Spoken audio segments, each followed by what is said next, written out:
savez que j'aime bien tout ce qui se passe là-haut dans l'espace. J'ai trouvé un article sur Le Monde sur la mission Artemis. On va le lire tranquillement et puis après vous pourrez réagir un petit peu en commentaire si ça vous intéresse, si ça vous passionne, me dire ce que vous en avez pensé de l'article, si c'était intéressant, si ce genre de vidéo vous plaît. Je sais que vous aimez bien, vous n'êtes pas forcément énormément à regarder ce genre de vidéo, mais moi c'est le genre de vidéo qui me plaît à faire parce que j'apprends des trucs. Je vais pas forcément aller par moi-même lire un article comme ça, mais le faire en vidéo, ça fait un peu du 2 en 1 et je trouve ça pas mal. Donc allez, on y va. Alors, je l'ai mis sur mon téléphone.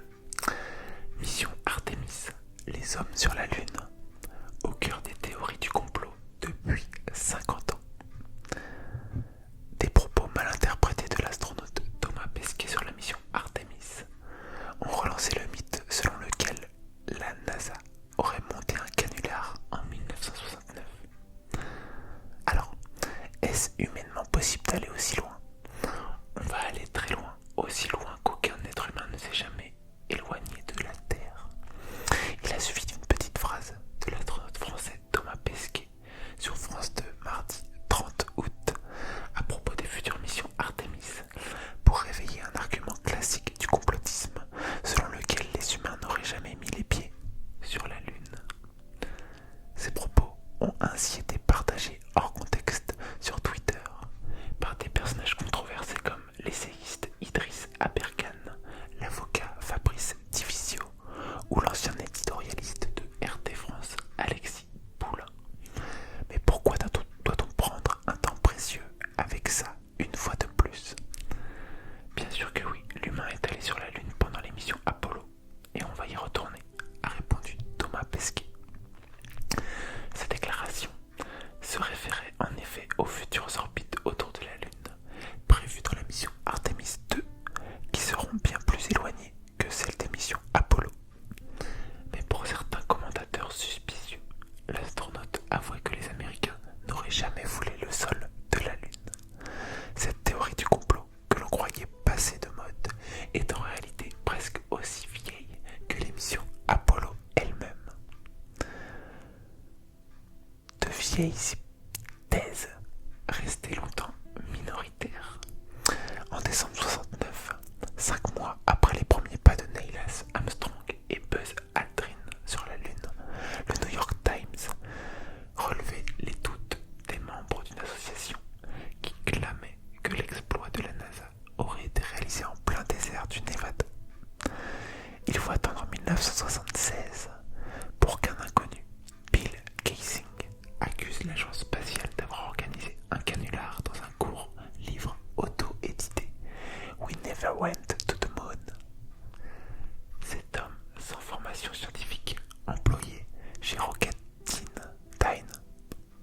un sous-traitant de la NASA, entre 1956 et 1963, affirme que les ingénieurs de cette entreprise motoriste de la fusée Saturne V lui auraient confié leurs doutes sur la possibilité technique d'aller sur la Lune et d'en revenir en sécurité. Il y développe aussi les premiers grands arguments classiques qui seront popularisés plus tard. Absence d'étoiles dans le ciel lunaire, visible sur les clichés, absence de cratères creusés par le souffle des moteurs, etc. Emmanuel Grace, historien du conspirationnisme au CNRS, l'explique ainsi. L'idée pour Bill Kaysing est de prouver qu'il s'agit d'une escroquerie de 30 milliards de dollars et que l'on a financé à grands frais un projet qui n'existe pas. Au moment où ces théories se diffusent le plus, les Américains ont la preuve avec le Watergate que le gouvernement leur ment. Romy Sauver, sociologue des sciences. Ces accusations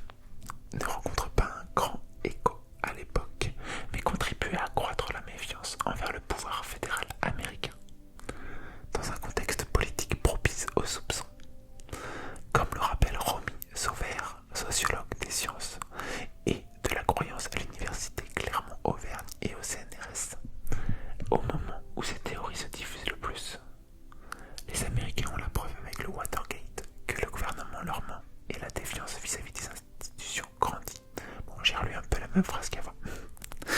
C'est aussi dans ce contexte que sort au cinéma en 1978 Capricorn One, une fiction qui met en scène une mission spatiale vers Mars, dont les images sont tournées par la NASA dans un hangar. 6 ans plus tôt, les studios hollywoodiens refusaient encore de le produire, mais le Watergate a rendu ces thèses plus acceptables, estimait le New York Times à la sortie du film. La thèse d'un canular de la NASA sort progressivement de l'ombre. Quand je suis arrivé aux États-Unis en 1992, c'est un sujet qui était évoqué entre astronautes, se rappelle l'ancien astronaute Jean-François Clairvaux. Mais la crédibilité de ces thèses est longtemps restée faible dans l'opinion publique américaine. 2 sondages réalisés en 1995 et en 1999 estimaient à 6% la part des Américains pensant que l'homme n'avait jamais marché sur la Lune. Regain d'intérêt dans les années 2000. Au début du XXIe siècle, ces théories gagnent néanmoins en popularité à la suite de 2 documentaires. Le premier, diffusé en février 2001 par Fox TV, Conspiracy Theory, Did We Land on the Moon, relance les thèses de Casey en pointant des anomalies sur les photos prises à la surface de la Lune. Très commentées aux États-Unis, elles ont été réfutées par de nombreux acteurs du spatial et de l'astronomie. L'année suivante sort en France un documentaire très différent, Opération Lune, réalisé par William Carell et diffusé sur Arte. Il appuie d'abord l'hypothèse d'un canular orchestré par la CIA et filmé par Stanley Kubrick, avant de révéler à la toute fin que le documentaire lui-même est un canular et ses intervenants des acteurs. Le caractère parodique de la démarche échappe néanmoins à une partie de son audience. Le gain de popularité de ces thèses coïncide avec le lancement de l'ambitieux programme lunaire Constellation, début 2004. À ce moment-là, aux États-Unis, on parle beaucoup d'Apollo. Je pense que ça a contribué à refaire chasser sur la théorie du complot et sur les missions Apollo. À l'époque, se rappelle Jean-François Clairvaux.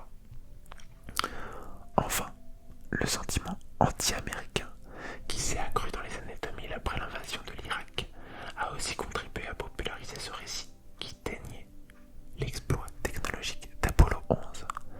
Les taux d'adhésion à cette théorie les plus élevés sont observables dans 4 pays qui nourrissent des sentiments de défiance à l'égard des États-Unis, comme le Mexique, 31%, la Turquie, 28%, l'Arabie Saoudite, 28% également, et l'Égypte, 27%.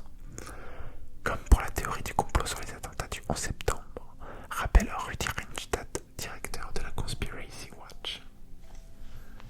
Abondant sujet de parodie. Toutefois, la majorité de la population ne les prend pas au sérieux. Elles sont même un objet récurrent de moquerie. Au début des années 2000, Moontruth.com, un site parodique, avait mis en ligne une vidéo humoristique dans laquelle des membres de l'équipe de tournage apparaissaient sur la séquence des premiers pas sur la Lune. Ce clip est bidon, ce n'est pas un extrait d'une bobine top secrète de la NASA. On finit par révéler ses auteurs.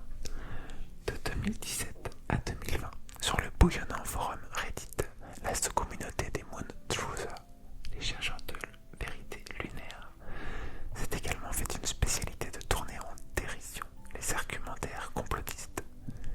Ironiquement, nombre de ces contenus parodiques finissent par être repris au premier degré.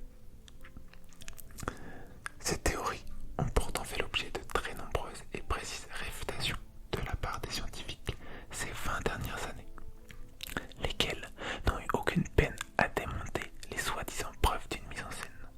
Il y a une liste énorme d'arguments complotistes, mais les principaux partent d'une incompréhension de la façon dont fonctionnent les lois de la physique, résume Romy Sauver.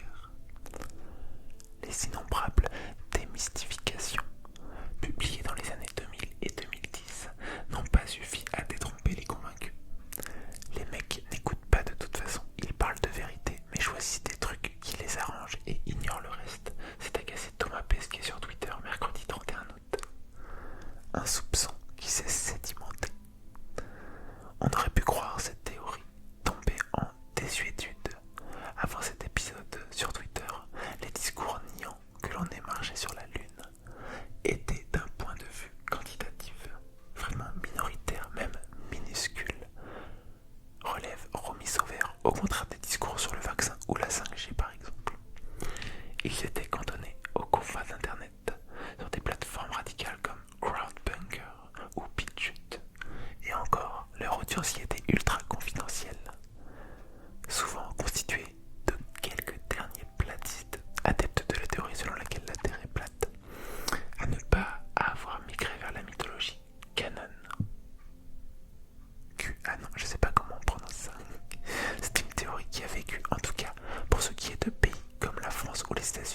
estime Rudi Reinstedt.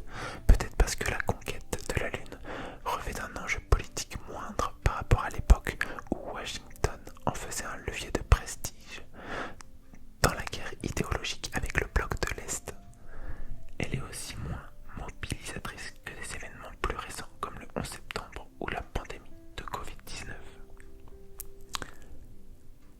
Cela ne signifie pas, pour autant, qu'elle est disparue, comme l'avait déjà montré au printemps le détournement de propos elliptiques de Buzz Aldrin.